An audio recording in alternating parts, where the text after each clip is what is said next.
આપણે જાણીએ છીએ કે મહાનગરપાલિકા એક રીતે સ્વાયત્ત સંસ્થા હોય છે અને કોઈપણ જે સ્વાયત્ત સંસ્થાઓ હોય છે એ ફાઇનાન્શિયલી પોતાના પગભર થાય અને એનું પણ મજબૂતીકરણ થાય, એની એકાઉન્ટ રિલેટેડ ફાઇનાન્સ રિલેટેડ બાબતો છે એનું પણ બદલાતા સમય સંજોગો પ્રમાણે અપગ્રેડેશન થાય એ જરૂરિયાત હોય છે.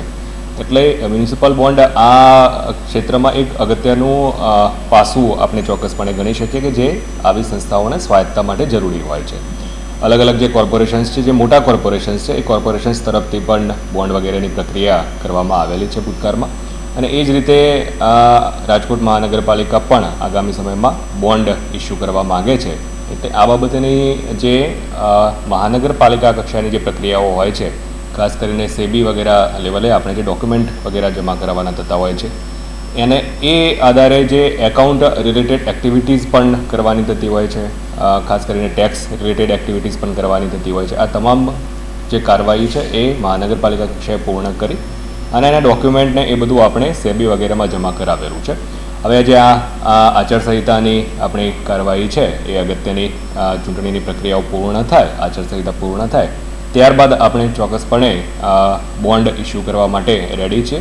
એટલે જે અગત્યના પ્રોજેક્ટ્સ છે એ અગત્યના પ્રોજેક્ટ્સ એટલે ખાસ કરીને આપણે અત્યારે અમૃત મિશન હેઠળના અલગ અલગ જે પ્રોજેક્ટ્સ ચાલતા હોય છે એ પ્રોજેક્ટ્સમાં મહાનગરપાલિકાનો પણ એક ચોક્કસ નાણાકીય શેર હોય છે. એટલે આ હિસ્સો આપણે બોન્ડના માધ્યમથી કરવા માટેનો પ્રયત્ન કરી રહ્યા છે. એટલે આની સફળતા બાદ ચોક્કસપણે એક સ્વાયત્તતા માટે અને આપણી જે ફાઇનાન્સિંગ સિસ્ટમ છે, સિસ્ટમને મજબૂતીકરણ માટે એક નવો આયામ આપણને મળી રહેશે. અને ભવિષ્યમાં ખૂબ સારા પ્રોજેક્ટ પણ આપણે કરવા હશે તો આ બોન્ડના અનુભવના આધારે આપણે ઓપન માર્કેટના માધ્યમથી પણ આપણે સ્વાયત્તાની રીતે આ પ્રોજેક્ટ્સ આપણે કરી શકીએ. કેટલા વર્ષ માટેના બોન્ડ હશે અને કયા કયા મહત્વના પ્રોજેક્ટ માટે રોકવાનું છે? જે મેં વાત કરી એમ અત્યારે હાલ આપણે જે ડોક્યુમેન્ટેશનની કામગીરી આપના લેવલની કરવાની થતી હતી એ ડોક્યુમેન્ટેશનની કામગીરી પૂર્ણ કરી અને જે વહીવટી પ્રક્રિયાઓ છે ઓલરેડી આપણે પૂર્ણ કરી દીધેલી છે અને સેબીમાં આપણે આપણા ડોક્યુમેન્ટ્સ વગેરે જમા કરાવેલા છે.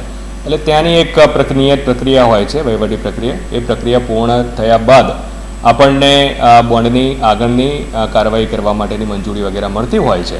અને સ્વાભાવિક છે કે